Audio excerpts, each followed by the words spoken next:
Qaru mill-ktieb tal-Atti tal-Apostli. F'dak iż-żmien, Pawlu u Barnaba reġgħu lura lejn Listra, Ikonju u Antjokja. Jagħmlu l-qalb lid-dixxipli u jħeġġuhom biex jibqgħu fil-fidi. Għaliex kif kien jgħidulhom, jeħtieġilna nbagħtu ħafna biex nidħlu fis-saltna ta' Alla.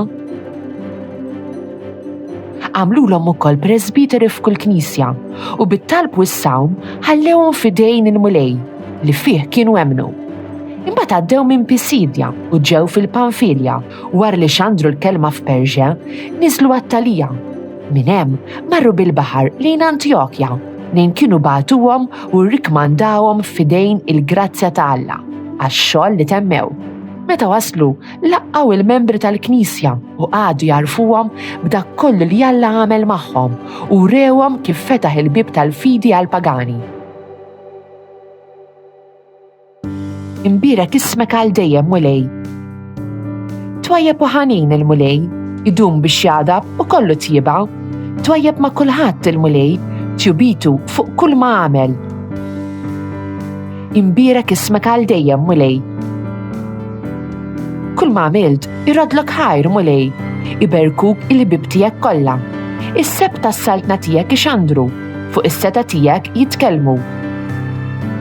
Imbirek ismek għal dejjem mulej. Jarfu lill-bniedem il-qawwa tiegħek u s-seb u l-ġmil tas-saltna tiegħek. Saltnatek is-saltna għaż-żminijiet kollha, minn nisel għal nisel il-ħakma tiegħek. Imbirek ismek għal dejjem mulej. Qaru mill-ktieb tal-Apokalissi ta' San Ġwann Apostlu. Jiena, Ġwanni, rajt sema ġdid u art ġdida. Għax is-sema ta' qabel u l-art ta' qabel għabu u ma kienx hemm iżjed baħar. U l-belt il-qaddisa, Ġerusalemm il-ġdida, rajta nieżla mis-sema mingħand Alla, imħejja bħala arusa mżejna għall-arus tagħha. U smajt leħen qawwi ġej mit-tron jgħid: Dini l-amara ta' Alla mal-bnedmin u jagħmar magħhom u huma jkunu l-poplu tiegħu u Alla nnifsu jkun magħhom Alla tagħhom u jixxittalhom kull dema minn għajnejhom. Ma jkunx hemm iżjed mewt, anqas bikija u għajat jew tbatija ma jkun hemm iżjed għax għabu l-ħwejjeġ ta' qabel. Imbagħad dak li hu bil-qiegħda fuq it-tron qal: Ara, se nġedded kollox. Allelujja, Allelujja.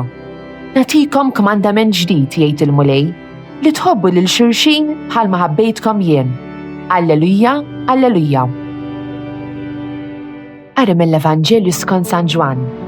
Kif ħareġ Ġuda miċ-ċenaklu, Ġesu qal: Bin il-bniedem huwa glorifikat issa u permezz tiegħu huwa glorifikat Alla.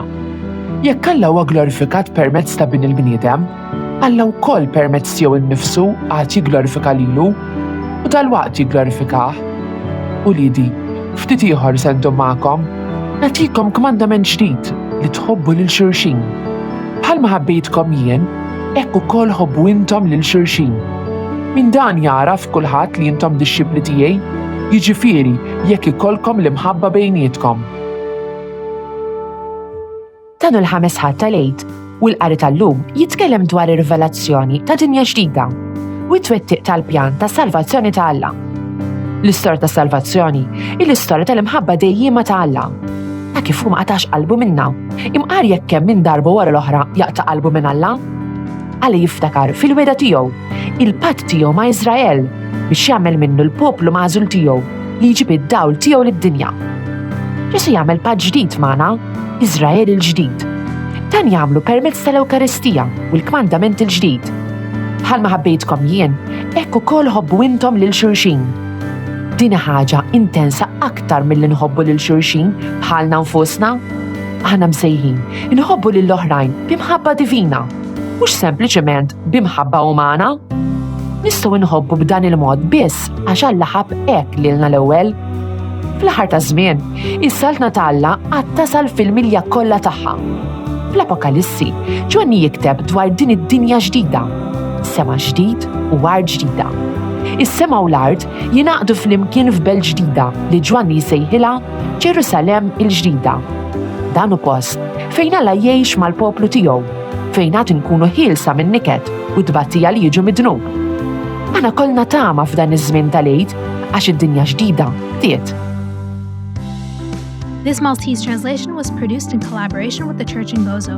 Don't forget to like, subscribe, and support this channel on Patreon using the link in the description. Thanks for watching!